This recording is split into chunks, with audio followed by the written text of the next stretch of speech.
menyempatkan waktunya untuk mengikuti destinasi modul 1.4 terkait dengan budaya positif. Baik, modul 1.4 ini adalah modul keempat dalam pendidikan guru penggerak. Sebelumnya ada modul 1.1 terkait dengan filosofi Ki Hajar Dewantara. Kemudian yang kedua nilai dan peran guru penggerak. Kemudian modul 1.3 ada visi guru penggerak. Nah, pada dasarnya antar modul ada koneksi sebenarnya antar modul, antara modul 1.1, 1.2 dan 1.3. Di 1.4 ini kita akan membahas terkait dengan budaya positif yang ada di lingkungan sekolah. Sementara di modul 1.1 kita membahas terkait dengan filosofi Ki Hajar Dewantara. Salah satu di filosofi Ki Hajar Dewantara kita mempelajari bahwa salah satu tujuan pendidikan nasional sesuai dengan filosofi Ki Hajar Dewantara adalah pendidikan yang berpihak pada murid, kemudian dia bersifat menuntun tumbuh kembang kodrat pada murid. Itu di 1.1. Kemudian di 1.2 terkait dengan nilai dan peran guru penggerak, poinnya adalah dengan memiliki nilai guru penggerak, maka seorang guru dapat dengan mudah mewujudkan budaya positif di sekolah. Kemudian yang kedua, peran guru penggerak sebagai motor dalam mendorong kolaborasi dan pembentukan keyakinan kelas yang akan dijalankan. Itu di 1.2. Sementara 1.3 divisi guru penggerak, di situ disampaikan bahwa budaya positif merupakan salah satu perubahan yang menjadi visi guru penggerak dalam mewujudkan lingkungan yang nyaman, aman, dan berpihak pada murid. Nah, kalau kita kembali lagi ke filosofi guru penggerak, bahwa pada dasarnya pendidikan itu harus berpihak kepada murid. Pendidikan itu sifatnya menuntun murid, bukan yang sifatnya menuntut murid tersebut.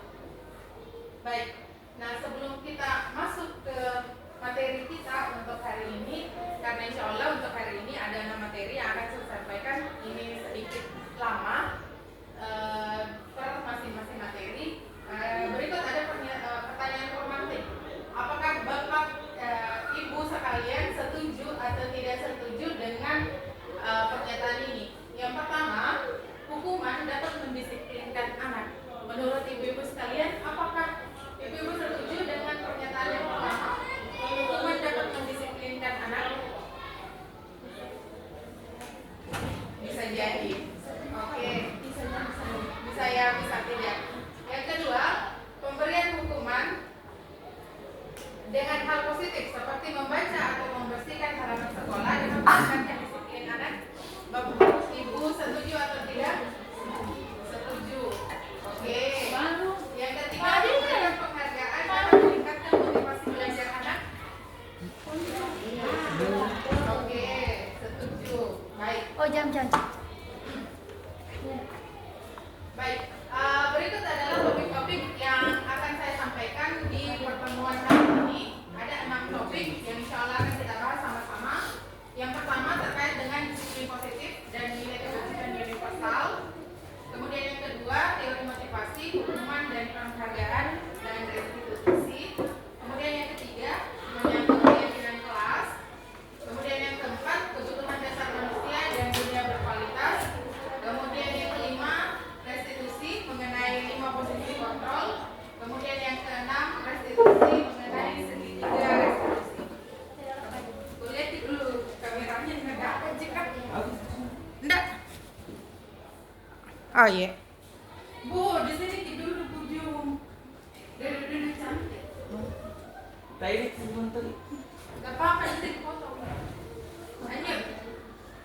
Sedikit aja. Kita masuk di topik yang pertama terkait dengan disiplin positif dan nilai-nilai kebajikan universal.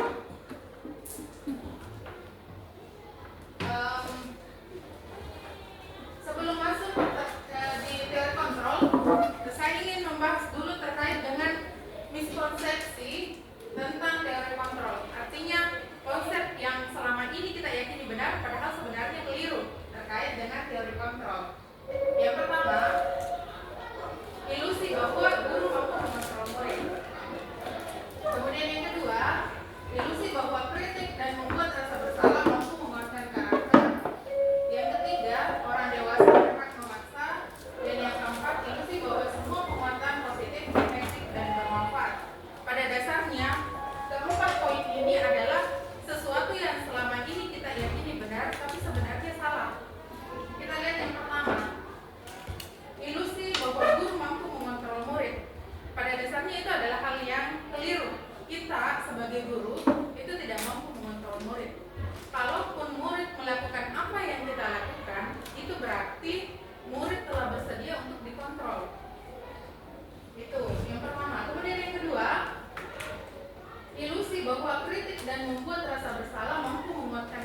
bermanfaat.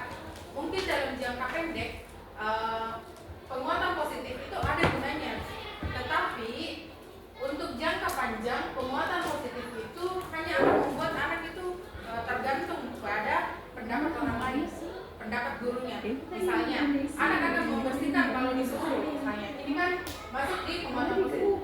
Kalian harus membersihkan supaya kelasnya rapi, supaya kelasnya nyaman dan sebagainya. Mungkin untuk jangka pendek itu bagus, tapi untuk jangka panjang anak-anak hanya akan bergerak sesuai dengan penguatan positif tersebut. Atau ketika mereka disuruh, ketika tidak ada perintah atau tidak ada saran dari gurunya, maka mereka tidak akan bergerak atau nggak ada misalnya hapus. Jadi ini terkait dengan miskonsepsi tentang budaya kontrol. Baik, bagaimana seorang bisa berubah dari paradigma stimulus respon kepada pendekatan teori kontrol? Kesimpulannya di sini adalah ketika kita menginginkan seseorang berubah, khususnya anak-anak kita ya, kita kan sebagai guru, anak-anak kita berubah, maka pada dasarnya mereka berubah itu karena motivasi intrinsik mereka, dari keinginan dari dalam diri mereka untuk berubah. Termasuk tadi ketika mereka melakukan suatu perbuatan, maka kita harus mengetahui dulu apa motivasi mereka melakukan perbuatan tersebut. Lanjut ke perubahan paradigma. Nah, di sini ada pertanyaan, siapa sesungguhnya yang memiliki kontrol? Berikut ada tabel terkait dengan stimulus respon dan teori kontrol atau pilihan. Yang pertama, kita mencoba mengubah orang agar berpandangan sama dengan kita. Itu di stimulus respon. Di teori kontrol itu kita berusaha memahami pandangan orang lain tentang dunia. Jadi pada dasarnya kita tidak mampu mengubah orang agar memiliki pandangan yang sama dengan kita. Yang seharusnya kita pahami adalah bahwa pandangan orang, kita harus memahami pandangan orang tersebut tentang dunia. Kita mampu menerima perbedaan pemahaman tersebut. Kemudian yang kedua, perilaku buruk dilihat sebagai suatu kesalahan. Nah, di teori kontrol atau pilihan, semua perilaku itu memiliki tujuan. Pada dasarnya, setiap perilaku yang dilakukan oleh anak-anak kita atau kita lah sebagai orang dewasa, maka pada dasarnya mereka memiliki tujuannya masing-masing. Di 5 kebutuhan dasar, nanti sebentar kita akan membahas juga terkait dengan 5 kebutuhan dasar manusia. Kita akan membahas terkait dengan tujuan kita melakukan suatu perbuatan atau perilaku itu memiliki tujuan. Atas Yang ketiga, orang lain bisa mengontrol di saya. kakak itu Di dia teori kontrol itu, kolom-kolom. orang lain itu tidak bisa mengontrol Anda, tidak bisa mengontrol orang lain. Kemudian pemaksaan ada pada saat bujukan gagal. Nah, di sini di teori kontrol, kolaborasi dan konsensus menciptakan pilihan-pilihan baru. Kemudian yang terakhir ada model berpikir menang kalah, sementara di teori kontrol model berpikirnya menang-menang.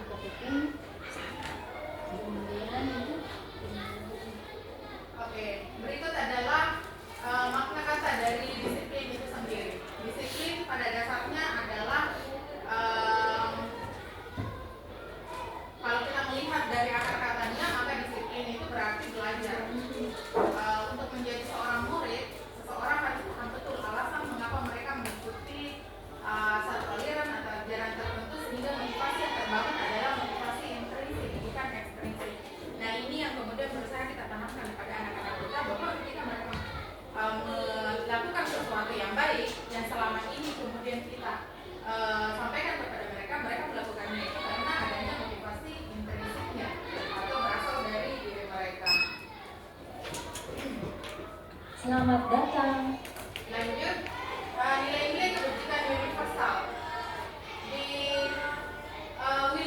Dr. William Glasser pernah mengatakan bahwa Selamat datang. setiap perbuatan itu memiliki suatu tujuan. Nah, itu yang tadi saya sampaikan bahwa terkait dengan teori kontrol ya, bahwa setiap perbuatan memiliki suatu tujuan. Sementara di kita di sekolah kita paham bahwa ada beberapa nilai kebajikan yang kita yakini dan kita sepakati. Di antaranya profil pelajar Pancasila yang menyangkut 6 poin ini: beriman dan bertakwa,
motivasi yang ketiga inilah yang dianggap sebagai motivasi kuat ketika kita melakukan suatu perbuatan atau perilaku, ketika kita menentukan suatu perilaku. Nah, motivasi internal ini juga lah yang kemudian kita harapkan dari siswa kita, dari murid-murid kita.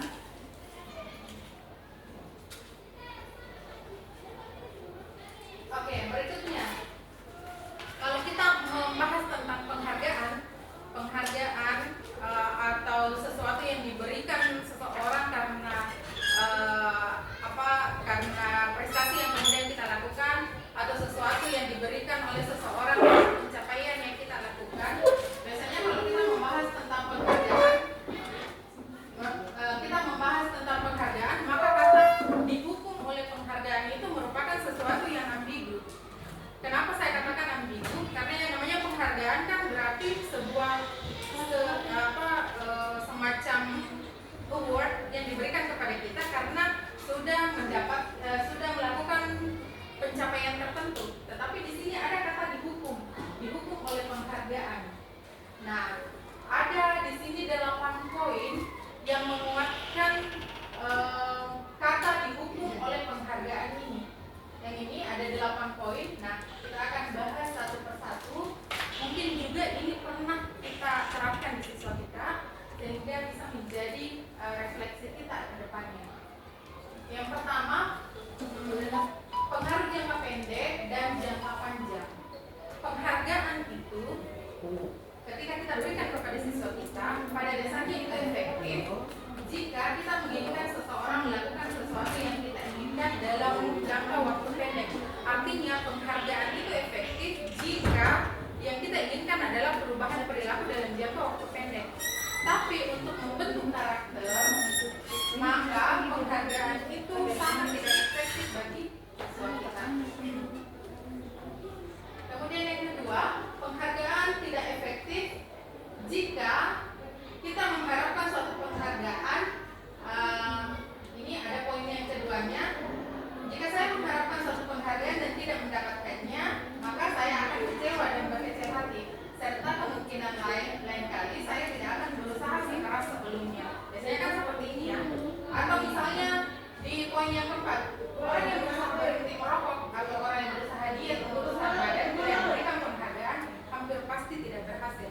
Kenapa? Karena itu motivasinya dari luar dirinya. Tapi jika motivasi itu berasal dari dirinya, motivasi internalnya, maka perbuatan tersebut akan berimbas kepada orang itu. Makanya di sini dikatakan bahwa penghargaan itu tidak efektif jika ingin mengubah karakter seseorang. Sama seperti siswa kita. Kalau misalnya kalian harus kerja tugasnya yang mengerjakan tugas dan mengumpulkan tepat waktu, ibu kasih permen misalnya. Nah, mereka arahnya itu adalah bagaimana caranya untuk mendapatkan permen itu sebanyak-banyaknya. Penghargaan merusak hubungan. Ketika seseorang diberi penghargaan atau dipuji di depan orang banyak, maka yang lain akan merasa iri dan sebagian dari mereka akan tidak menyukai orang yang diberikan penghargaan tersebut. Ini biasa kan terjadi di siswa kita. Ketika kita memuji 1 atau 2 siswa, maka siswa yang lain itu akan merasa iri dengan apa yang kemudian kita lakukan. Nah, penghargaan ini akan menciptakan persaingan di dalam kelas dan persaingan menciptakan kecemasan. Mereka yang percaya bahwa mereka tidak memiliki kesempatan untuk mendapatkan penghargaan akan berhenti mencoba. Dan ini poin yang terakhir itu, anak-anak akan merasa putus asa ketika mereka tahu bahwa saya tidak mungkin melampaui teman-teman saya ketika tujuan mereka adalah untuk mendapatkan penghargaan. Berikutnya, penghargaan mengurangi ketepatan. Nah, ini pernah ada studi kasusnya ya di buku terkait dengan penghargaan mengurangi ketepatan.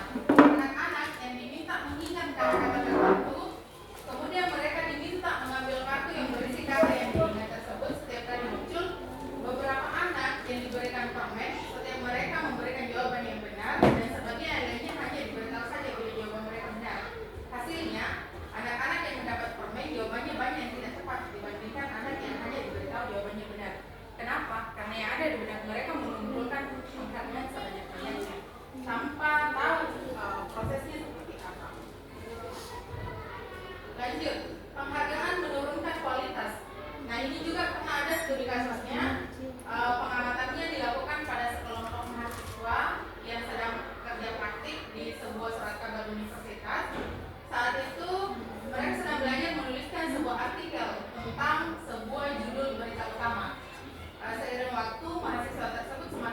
bekerja dengan cepat. Kemudian ada beberapa mahasiswa yang dibayar untuk setiap judul berita utama yang mereka menghasilkan.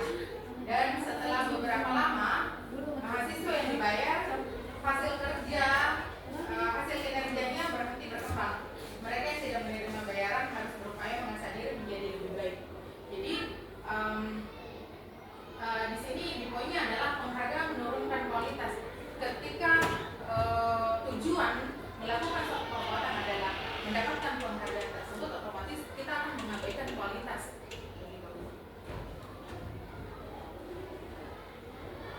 Selanjutnya, penghargaan mematikan kreativitas. Nah, murid-murid diminta berpikir mengenai hadiah atau penghargaan yang bisa mereka dapatkan bila berhasil menulis sebuah puisi. Kreativitas kelompok murid ini menjadi berkurang dibandingkan dengan yang tidak diberitahukan tentang hadiah yang bisa mereka terima. Oh, saya juga pernah punya kasus seperti ini dulu. Saya punya adik, waktu itu masih umur TK, kemudian menghadapi lomba 17-an. Di lomba 17-an kan biasanya ada menggambar ya, mewarnai, lomba mewarnai. Nah, dia itu motivasinya untuk ikut di lomba tersebut untuk dapatkan hadiah utama. Hadiah utamanya itu waktu itu ada paket buku cerita anak-anak begitu. Pokoknya yang ada di benaknya saya harus menang supaya dapat buku paket itu, buku cerita anak-anak itu. Tapi konsepnya dia tentang menang itu siapa yang cepat selesai dia menang gitu.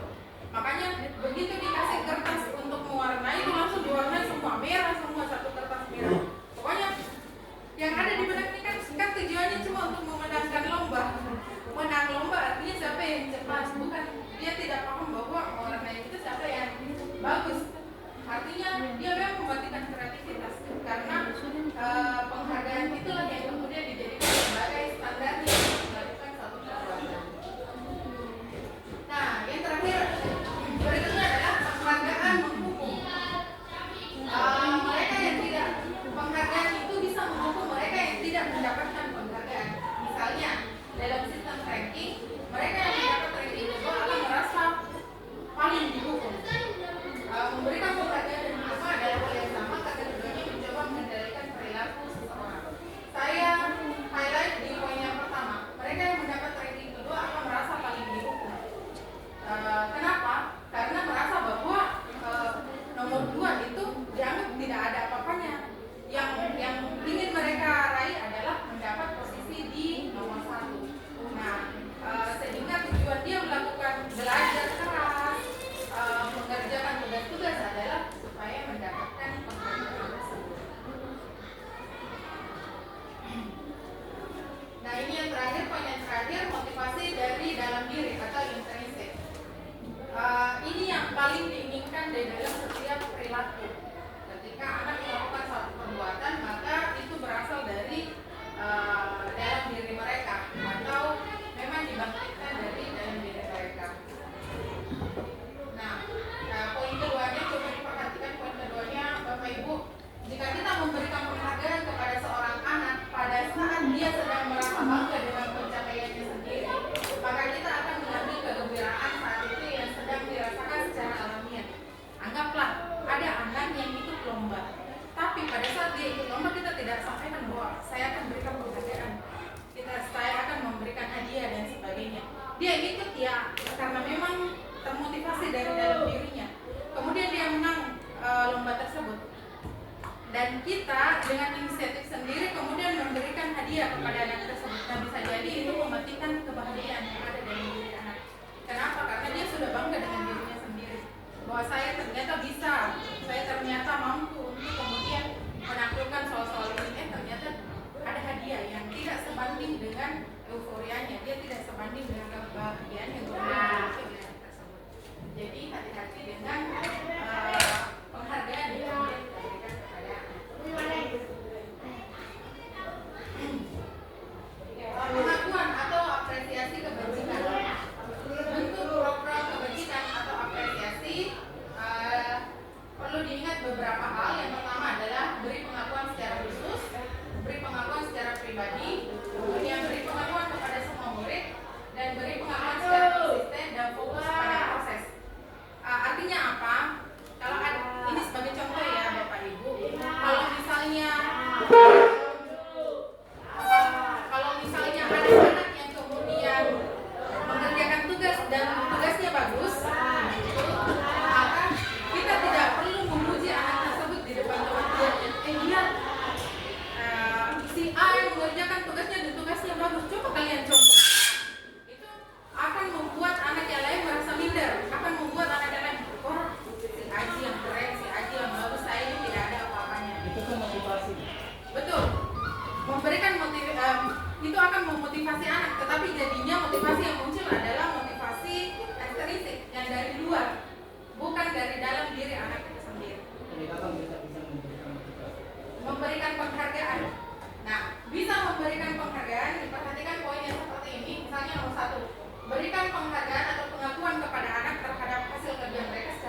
jawabannya dengan runut dan sebagainya, ibu bisa mudah memahami apa yang ingin kami sampaikan.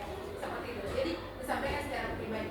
Atau misalnya bisa via chat mungkin, karena kita sudah pakai chat dengan anak-anak, mungkin bisa seperti itu. Seperti tadi itu pendidikan ujian di depan teman-teman. Sekarang saya juga biasa melakukan seperti itu.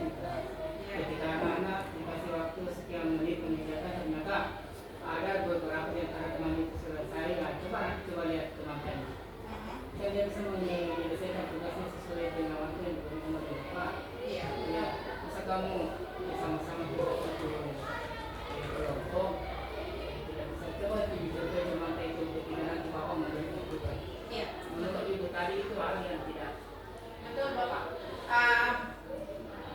Sebentar kita akan membahas tentang 5 kebutuhan dasar manusia. Kita akan membahas juga terkait dengan pertanyaannya Bapak itu. Tetapi di sini pada dasarnya ketika kita memberikan apresiasi kepada anak-anak, ada poin yang harus diperhatikan. Poin pertama, kedua, kemudian poin yang ketiga, berikan pengakuan kepada semua siswa. Kalian hebat hari ini, sudah bekerja sama supaya pembelajaran berlangsung dengan baik dan sebagainya. Kita berikan apresiasi kepada semuanya. Tetapi kalau ingin memberikan apresiasi kepada satu orang anak, maka diusahakan jangan memberikan di depan anak yang lain. Anak yang lain akan merasa bahwa oh yang bagus dipuji, oh yang selalu dipuji-puji sama guru itu. Berarti jangan-jangan saya ini tidak, pokoknya saya kalau ada dipuji salah-salah terus dan sebagainya. Mereka akan merasa minder, kemudian motivasi yang terbangun dalam diri mereka itu akan hancur. Dan efek buruk yang lainnya adalah kemungkinan besar mereka tidak akan menyukai mata pelajaran yang kemudian kita sampaikan kepada mereka. Misalnya, oh PKN itu begitu, saya tidak suka belajar PKN besar dan sebagainya. Itu tergantung dari kemudian kita memberikan treatment kepada anak kita. Selanjutnya, contoh pengakuan atau apresiasi kebajikan. Nah ini contoh kalimat yang bisa kita sampaikan kepada anak kita ketika kita memberikan apresiasi kepada mereka. Kemarin saya perhatikan rasa empatimu besar sekali pada saat menolong murid tersebut. Sampaikan nilai kebajikan apa yang kemudian dia sudah lakukan, kemudian di situasi apa dia melakukan hal tersebut.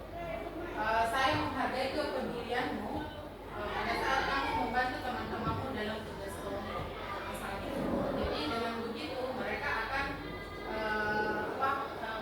mendapatkan motivasi besar untuk kemudian melakukan perbuatan tersebut.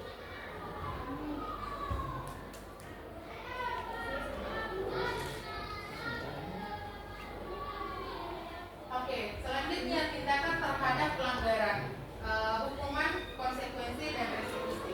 Kita akan membahas terkait hukuman, konsekuensi, dan restitusi. Baik Bapak Ibu, berikut ada beberapa tindakan guru yang mungkin biasa kita lakukan. Bisa dilihat dulu, kemudian apakah dia masuk di hukuman atau konsekuensi menurut Bapak Ibu ya. Contoh kalimat pertama, tindakan guru yang pertama, mencatat 100 kali dalam buku kalimat saya tidak akan terlambat lagi karena terlambat sekolah. Menurut Bapak Ibu, apakah ini hukuman atau konsekuensi? Hukuman. Oke, kita sering hukuman. Yang kedua, lari mengelilingi lapangan basket 2 kali karena terlambat hadir di sekolah. Menurut Bapak Ibu itu hukuman atau konsekuensi? Hukuman. Hukuman. Hukuman. Oke. Kita save di hukuman. Murid diminta untuk push up 15 kali karena tidak menggunakan masker di sekolah. Hukuman. Hukuman. Yang ketiga, menggantikan kertas tugas teman yang telah dicoret-coret. Menurut Bapak Ibu ini hukuman atau konsekuensi? Konsekuensi. Konsekuensi. Membersihkan tumpahan air di meja tulis karena tersenggol pada saat belajar. Menurut Bapak Ibu hukuman atau konsekuensi? Konsekuensi. Murid disuruh untuk tidak menggunakan sepatu seharian di sekolah karena tidak menggunakan sepatu limbah. Menurut Hukuman. Hukuman atau konsekuensi? Hukuman. Yang terakhir, lari mengelilingi lapangan basket 2 kali karena terlambat 10 menit untuk pelajaran video. Menurut Bapak Ibu hukuman Konsekuensi. Konsekuensi. Baik, mari kita lihat jawabannya. Oke, yang pertama hukuman. Oke. Ya, betul. Nah, kalau penasaran kenapa masuk hukuman, kenapa masuk konsekuensi, kita lihat penjelasannya. Ini perbedaan antara hukuman dan konsekuensi. Hukuman sesuatu yang menyakitkan yang harus terjadi, sementara konsekuensi sesuatu yang harus terjadi. Kalau tiba-tiba berarti dihukuman. Kalau konsekuensi memang seharusnya itu yang dilakukan. Yang kedua, membuat anak sakit fisik maupun hati untuk jangka waktu lama. Sakit hati anak tersebut karena tidak pernah berikan treatment seperti itu. Sementara konsekuensi membuat anak merasa tidak nyaman.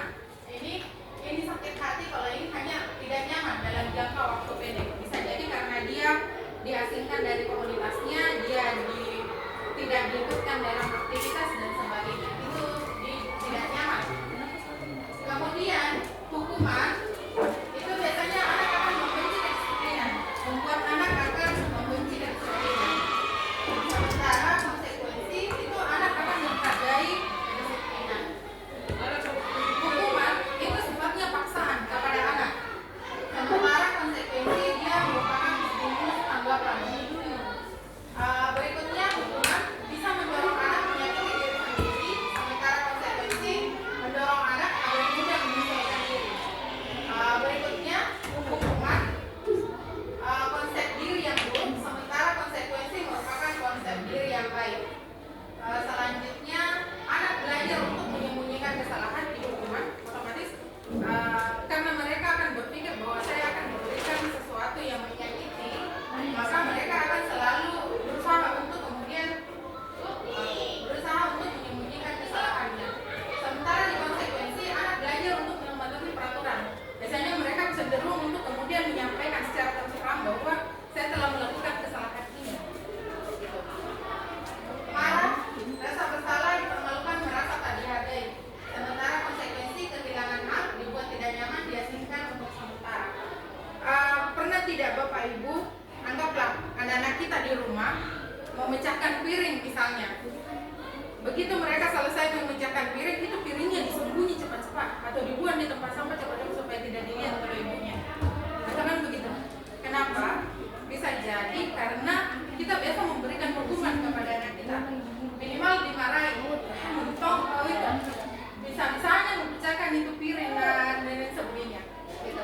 Jadi itu bentuk hukuman sebenarnya yang diberikan kepada anak kita. Kita tidak mengajarkan konsekuensi kepada mereka. Misalnya ketika mereka memecahkan piring, kita sampaikan, oh oke, tidak apa-apa, tapi minta tolong piringnya dibereskan atau pecahannya dibereskan supaya tidak ada yang terluka karena pecahan tersebut, atau tidak ada yang diiris karena pecahan tersebut. Itu kan jarang kita sampaikan. Yang ada kita itu otomatis marah. Untung kau itu tidak hati-hati, tidak lihat piring dan sebagainya.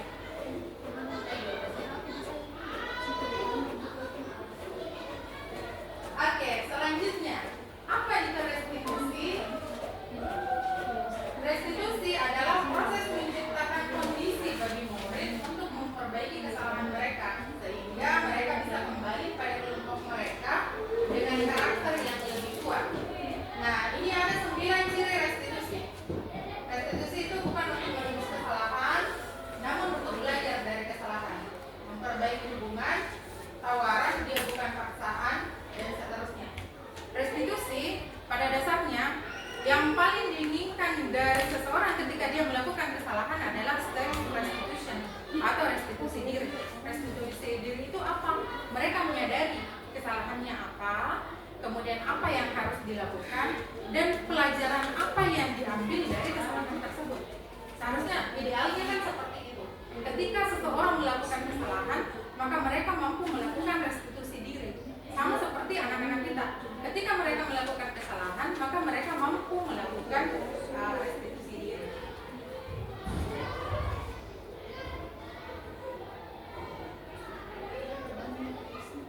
Oke, identitas gagal menuju identitas sukses. Identitas gagal itu adalah pemberian hukuman. Ini dalam pemberian hukuman.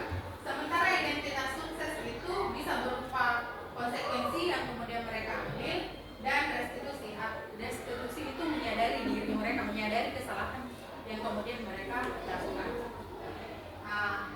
Ini di hukuman sesuatu yang menyakitkan harus terjadi, tidak nyaman, murid merasa tersakiti dan seterusnya. Sementara kalau di konsekuensi itu sesuatu yang harus terjadi. Di bagian restitusi itu dia merupakan pilihan, dalam artian anak itu akan menyadari apa yang menjadi kesalahan yang kemudian mereka lakukan dan berusaha untuk memperbaiki kesalahan tersebut.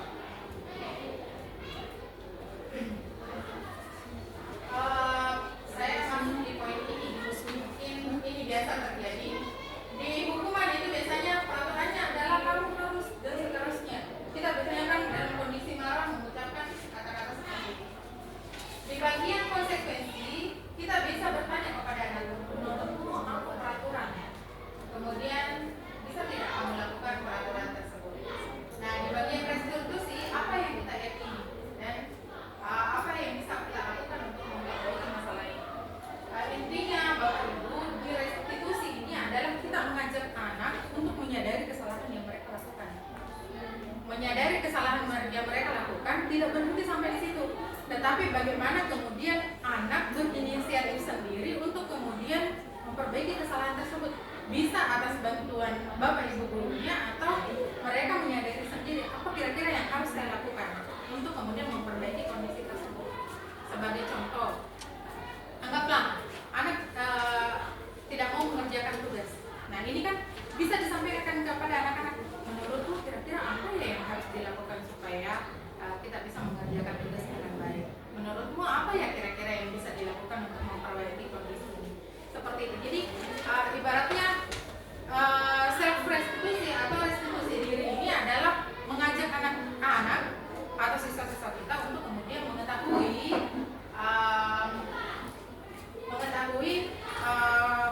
kesalahan yang kemudian mereka lakukan dan berusaha memperbaiki kesalahan. Baik, sekarang masuk di topik yang ketiga terkait dengan keyakinan kelas. Mungkin di kelas kita masing-masing biasa bikin peraturan kelas di dalam kelas. Iya Bu, peraturan Ya, atau mungkin keyakinan kelas dan seterusnya. Baik. Mengapa tidak peraturan saja? Mengapa harus keyakinan kelas?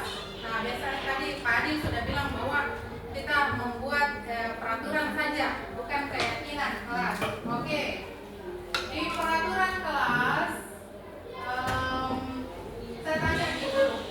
Ini ada kasus, ada 3 kasus. Yang pertama, kalau kita pakai motor, biasanya kan pakai helm ya, Bapak Ibu. Menurut Tak, kenapa harus pakai helm? supaya aman. Nah, ada 2 jawaban. Yang pertama aturan. Pak Adil bilang supaya aman Ki. Oke. Nah, kalau dia berasal dari peraturan saja, maka kita menggunakan helm itu hanya karena diminta Ki untuk mematuhi peraturan. Ketika aturan itu tidak ada, dihilangkan, maka biasanya kan kita tidak menggunakan helm. Iya. Tadi di polisi di depan misalnya atau tidak ada. Iya, banyak begitu Bu. Iya betul. Nah, Pak Adil tadi menjawab bahwa supaya aman Ki, itu yang disebut dengan keyakinan. Oh iya. Betul. Jadi meskipun tidak ada aturan yang mengenai hal tersebut, kita tetap menggunakannya. Kenapa? Karena kita yakin bahwa ada manfaat ketika kita menggunakannya.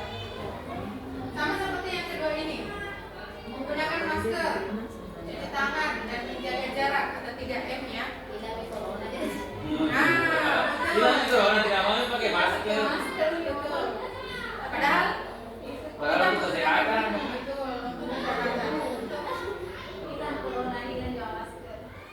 Kemudian yang ketiga harus datang tepat waktu pada saat mengikuti pelatihan.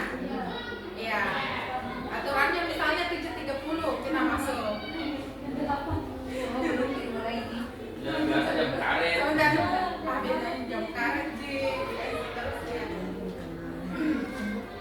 Untuk mendukung motivasi intrinsik, kembali ke nilai atau keyakinan untuk lebih menggerakkan seseorang dibanding mengikuti serangkaian peraturan-peraturan fokus di peraturan itu hanya motivasinya ekstrinsik dari luar saja karena adanya peraturan tersebut. Tetapi kalau kita yakin atau kembali ke nilai-nilai yang kita yakini bahwa itu adalah nilai yang benar, maka itu akan memunculkan motivasi intrinsik di dalam diri kita untuk melakukan satu perbuatan. Jadi meskipun aturannya dihilangkan, kita akan tetap melakukan hal tersebut. Lanjut.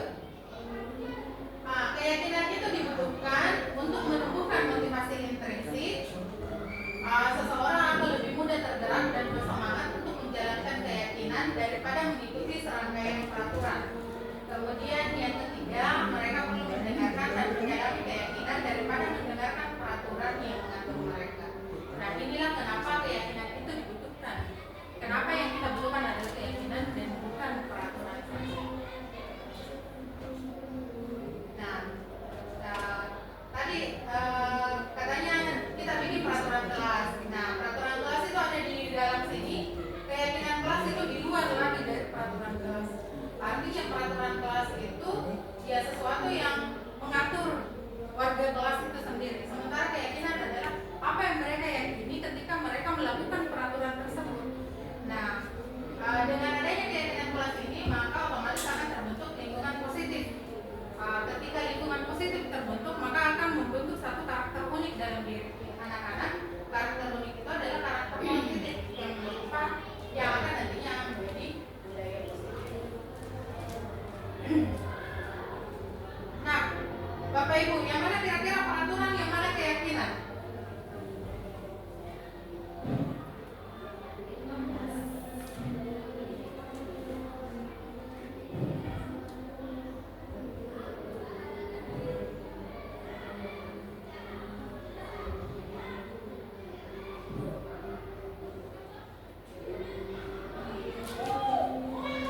Yang mana merupakan keyakinan kelas? Yang putih, Bu. Yang putih merupakan keyakinan kelas. Kenapa? Kalau yang hijau masih berbentuk peraturan itu, Bu. Ya, peraturan yang harus Dilakukan. iya. Iya. Tapi tidak tahu sama yang lain, Bu. Ya, sifatnya masih Bagaimana, Bu Lisa? tulisan yang putih atau yang hijau? Awal kalimatnya. Iya. Yang putih kami habis kami. Pernyataan. Kalau yang putih itu intinya saling menyayangi, semangat, peduli. Peduli dengan teman-temannya. Oke. Kalau yang sebelahnya lagi itu masih berupa aturan-aturan yang dilakukan di dalam kelas. Oke, lanjut. Pembentukan keyakinan kelas. Yang pertama adalah keyakinan kelas itu bersifat abstrak daripada peraturan yang lebih rinci dan konkret. Kayak tadi ya. Ini lebih rinci. Apa yang harus dilakukan poin per poin.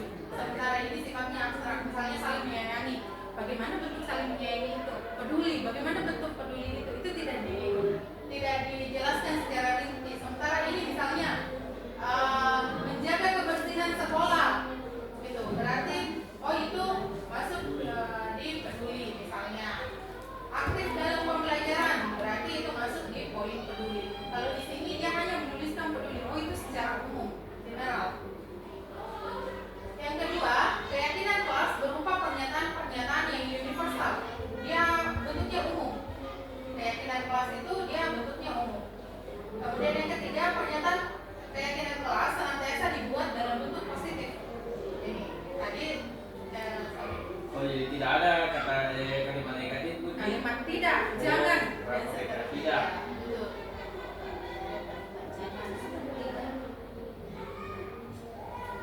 Kemudian yang keempat, keyakinan kelas hendaknya tidak terlalu banyak sehingga mudah diingat dan dipahami. Tadi contohnya hanya ada 3 poin di keyakinan kelas, sementara peraturannya terurai dalam beberapa poin. Kenapa? Supaya lebih mudah diingat dan lebih mudah dipahami oleh siswa. Nah ini, misal di peraturan kelas, misalnya peraturannya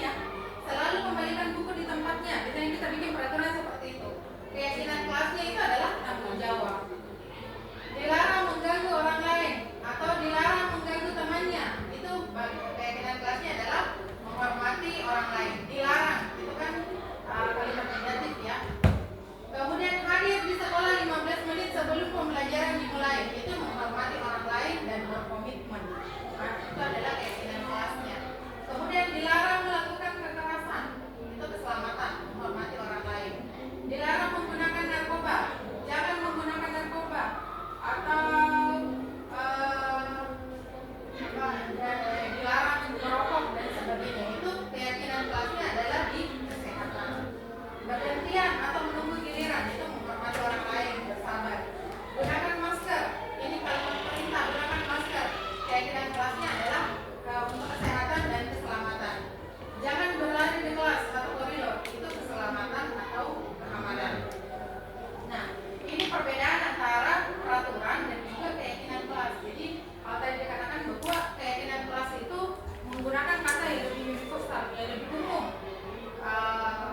Sementara peraturan dia sifatnya rinci, apa yang harus dilakukan. Nah, ini adalah keyakinan kelas dan keyakinan sekolah. Mungkin bisa dijadikan sebagai pembanding. Di keyakinan kelas kita menggunakan kata hormat. Setiap anggota kelas perlu saling menghormati dan merasa aman, kemudian tentu bekerja dan diterima dan dimiliki. Sementara kalau keyakinan sekolah di PTD SMP Negeri 7 Sindiali ada di bersiklus, bersih, elok, ramah, sehat, indah, kreatif, luhur, unggul, dan sukses. Termasuk sebenarnya apa yang selama ini kita lakukan di sekolah itu akan mewujudkan keyakinan sekolah ini. Misalnya Jumat bersih, misalnya berarti yang ingin diwujudkan adalah bersih, ya, dan seterusnya. Lanjut ke topik 4, kebutuhan dasar manusia dan dunia berkualitas. Nah, ini tadi yang sempat saya singgung terkait dengan 5 kebutuhan dasar manusia. Pada dasarnya manusia memiliki 5 kebutuhan dasar. Yang pertama adalah bertahan hidup, kasih sayang dan rasa diterima, kebebasan, kesenangan, dan kenapa bertahan hidup lagi ya? Salah ini. Merasa dihargai di sini. Salah teks ya. Pada dasarnya ketika kita melakukan suatu perbuatan, maka ada 5 faktor ini yang menjadi alasan kita melakukan perbuatan tersebut. Makanya tadi dikatakan bahwa setiap tingkah laku yang dilakukan oleh murid kita atau manusia lah begitu, pada dasarnya ada alasan dibalik dari perbuatan tersebut. Kita lihat contohnya. Contoh kasus ini Ibu Ambar, Ibu Ambar, guru wali kelas 2A di SD Cidahapi sedang bingung menghadapi ulah salah satu murid di kelasnya, Doni. Beberapa anak di kelas 2A telah datang padanya dan mengeluhkan Doni yang seringkali meminta bekal makan siang dan paksa. Jika Anda menghadapi situasi seperti Ibu Ambar, apa yang Anda akan lakukan? Nah, kita lihat di sini di contoh kasusnya Ibu Ambar, kita urai satu persatu. Beberapa kebutuhan dasar yang mungkin mempengaruhi tingkah lakunya si Doni tadi. Alasan yang mungkin, anggaplah kita sebagai Ibu Ambar kemudian bertanya kepada Doni, apa alasanmu sampai kemudian meminta bekal kepada teman? Jika Doni mengatakan bahwa dia merasa lapar dan tidak memiliki bekal makan siang, anggaplah Doni tidak bawa makan siang dari rumahnya, maka tindakan itu pada dasarnya adalah untuk memenuhi kebutuhan bertahan hidupnya, Doni ini. Kemudian yang kedua, jika Doni menjawab seperti ini, saya senang saat teman memberi perhatian atau mengikuti permintaan saya. Artinya yang Doni ingin penuhi adalah kebutuhan kasih sayang dan rasa diterima oleh temannya. Jadi dengan cara seperti itu dia melihat bahwa oh ini temannya care sama dia dan seterusnya. Yang ketiga, penguasaan. Jika Doni merasa hebat, ketika temannya patuh pada permintaannya, ini bisa mencerminkan kebutuhan akan penguasaan atau pengakuan atas kemampuannya. Jadi ketika dia meminta kemudian temannya nurut dengan dia, maka dia merasa jauh lebih hebat dibandingkan temannya. Oh, ini bisa saya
Lima posisi kontrol yang saya maksudkan bagi seorang guru adalah yang pertama penghukum, kemudian pembuat rasa bersalah, kemudian teman, pemantau, dan manajer.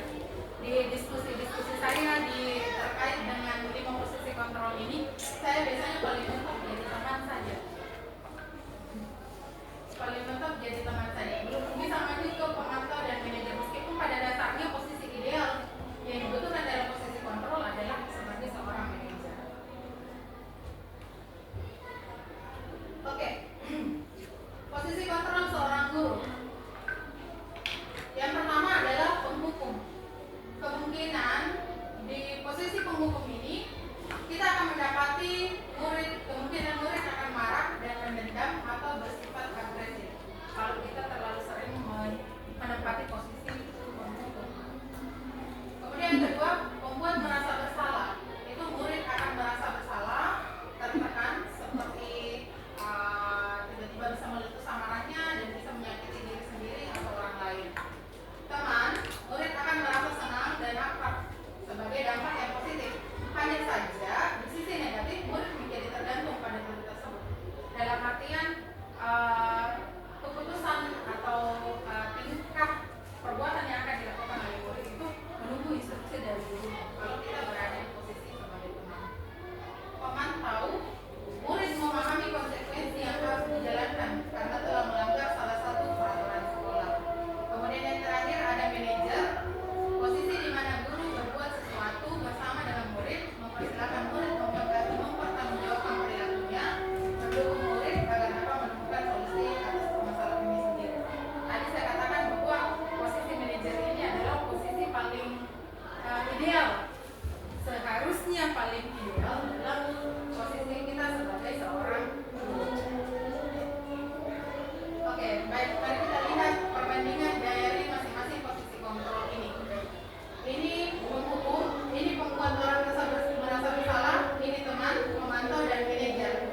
Nah, penghukum dan pembuat merasa bersalah ternyata berada pada identitas gagal. Ini, identitas gagal. Kenapa? Karena biasanya anak-anak kami fokus untuk bagaimana caranya untuk menghindari berteman.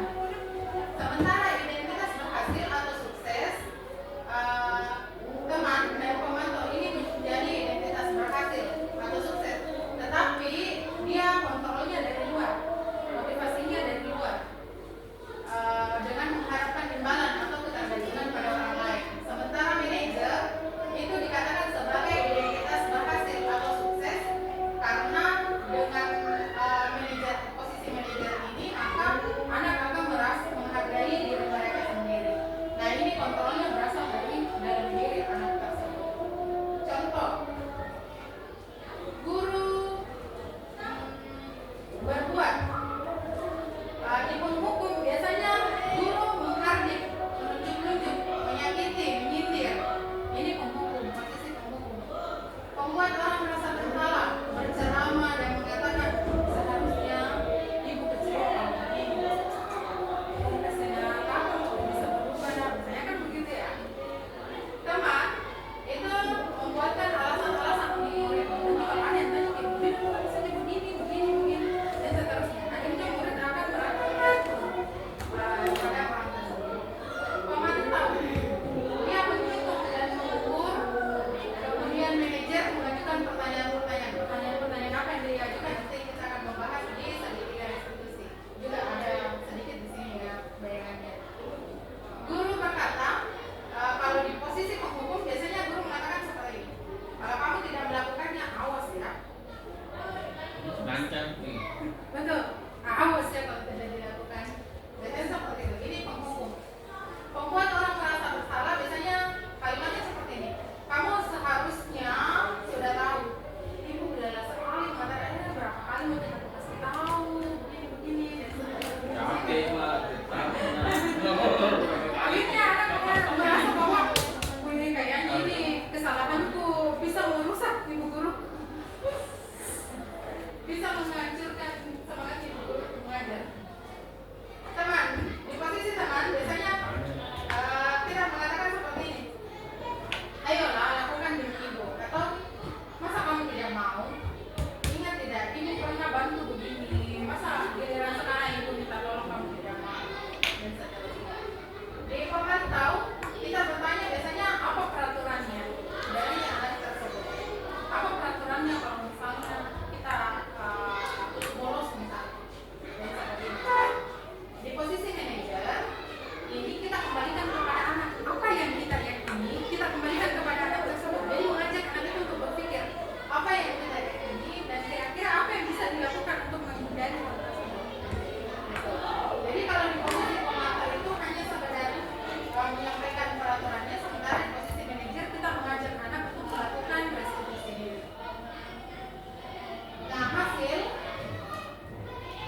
Kemudian kamu tidak pernah benar melakukannya. Ini adalah bullying positif.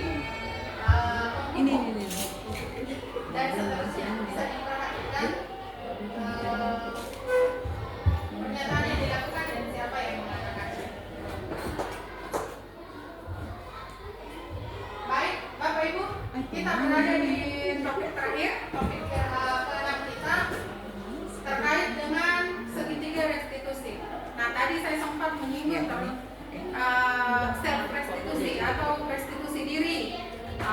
Restitusi diri pada dasarnya adalah ketika kita menyadari kesalahan yang kemudian kita lakukan, apa yang harus dilakukan untuk memperbaiki kesalahan tersebut dan apa yang haknya. Nah, bisa diperhatikan ini adalah gambar dari segitiga restitusi. Segitiga restitusi adalah satu proses dialog yang dijalankan oleh guru atau orang tua agar dapat menghasilkan murid yang mandiri dan bertanggung jawab. Kenapa disebut mandiri dan bertanggung jawab? Karena di self restitusi itu mengarahkan anak agar mampu menyadari apa yang kemudian dia lakukan dan apa yang harus dia lakukan untuk memperbaiki kesalahan yang dilakukan sebelumnya. Nah, kalimat-kalimat dasar dalam mempraktekkan segitiga restitusi.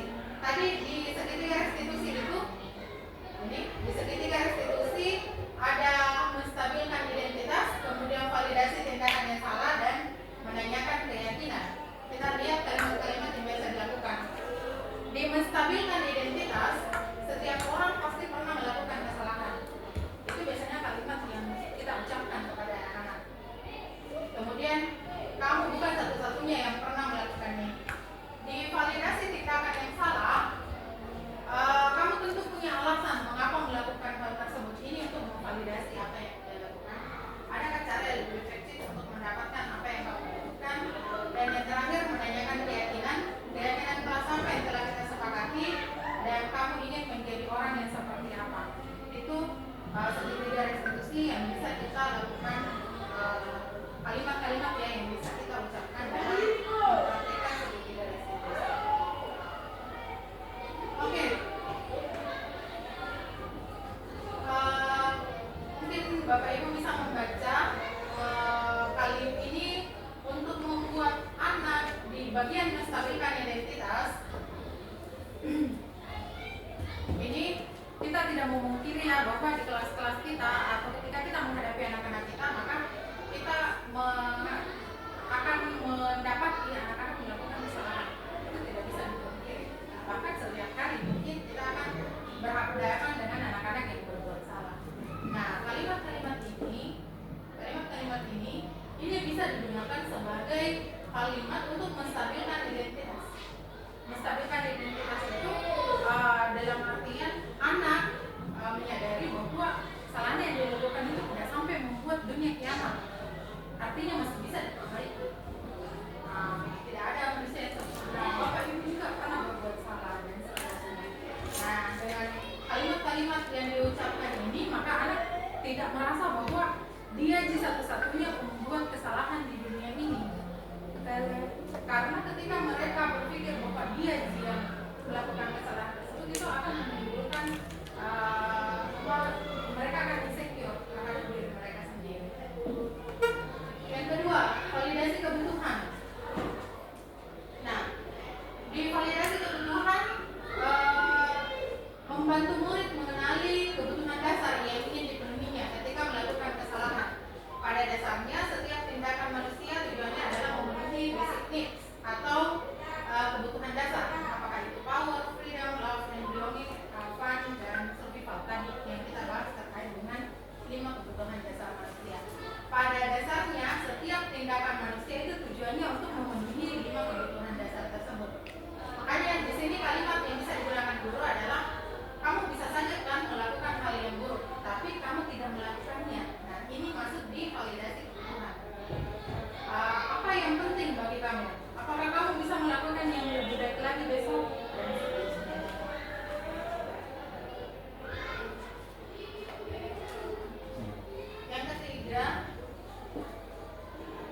temannya bercerita, sementara temannya tetap fokus sama pembelajaran.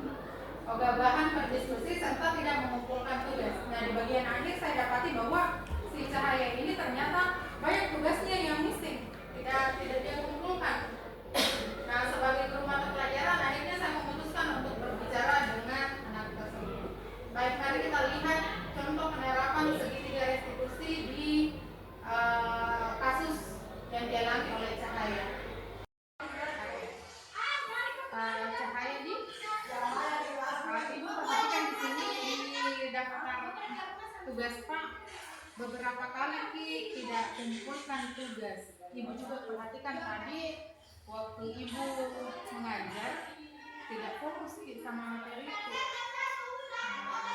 Ajak teman-teman ngobrol-ngobrol, kemudian kalian teman-teman. Kenapa nak? Kurang paham dengan materinya. Penyampaiannya Ibu tidak terlalu bagus, materinya tidak bagus atau bagaimana? Saya paham. Oh, tidak dipahami materinya. Ibu juga tahu dulu kadang kalau misalnya pelajaran bahasa Inggris itu tidak terlalu fokus karena tidak mengerti, tidak paham dengan yang bilang itu guru. Terus Ibu minta tolong untuk dijelaskan ulang atau misalnya mempelajari banyak kosakata di rumah, karena kan kalau bahasa Inggris kosakata toh yang harus dipahami. Oke, jadi tadi alasannya karena tidak paham materinya. Oke, kalau begitu kira-kira apa yang harus dilakukan?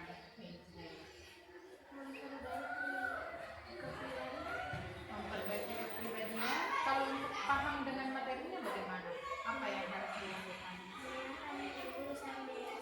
Mendengarkan saat menjelaskan. Atau apa ya? Kira-kira Cahaya punya ini tidak usulan supaya Ibu kalau misalnya menyampaikan materi supaya bisa dimengerti? Campur bahasanya supaya makin Dicampur bahasanya. Oke, bisa. Nanti mungkin Ibu bisa usahakan untuk mix bahasa Indonesia dengan bahasa Inggris supaya bisa dimengerti. Terus bagaimana caranya supaya tidak diganggu lagi temannya, diajak ngobrol lagi? Mendengarkan, lebih fokus ya terhadap materinya Ibu. Oke, ya.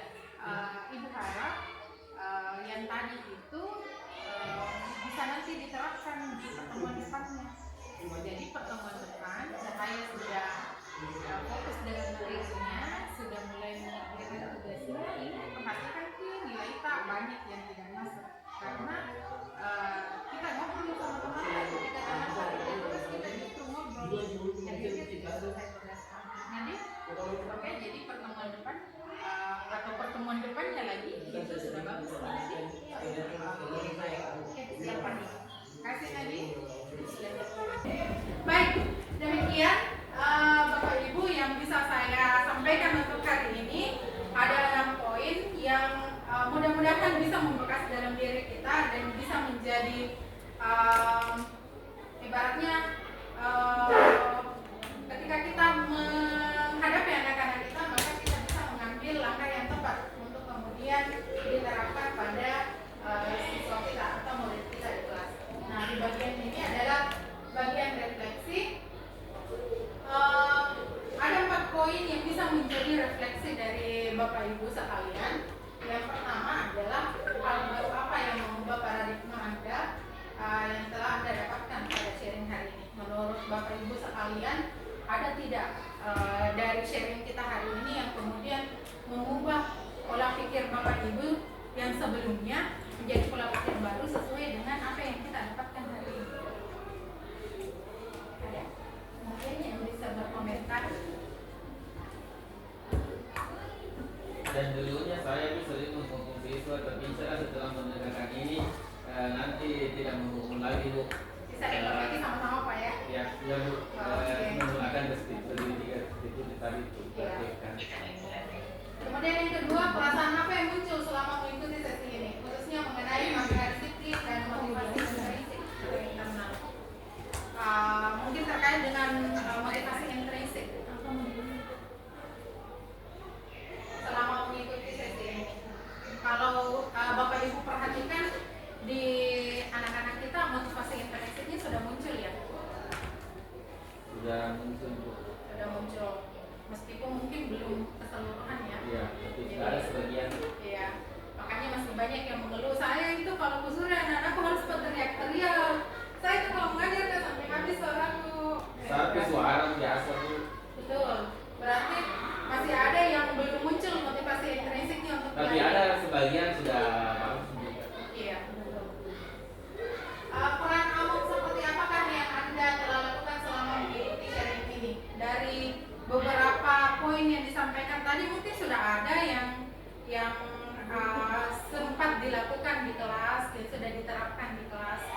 di pemantau juga sering juga kadang-kadang. Kadang-kadang Ya, kadang-kadang. manajer sudah sampai Pak? Kalau manajer jarang. Jarang, tapi sudah pernah. Pernah juga. Alhamdulillah. Ya, tadi dikatakan bahwa posisi ideal justru di manajer. Oh, di manajer. Meskipun dia setengah mati ya. Tantangan sendiri untuk sampai di posisi manajer. Kemudian yang keempat akan menjadi yang seperti apakah setelah mengikuti sharing kali ini? Menurut manajer? Manajer, minimal pemantau lah, tapi kalau bisa manajer tuh. Manajer jadi cita-cita tertinggi ya.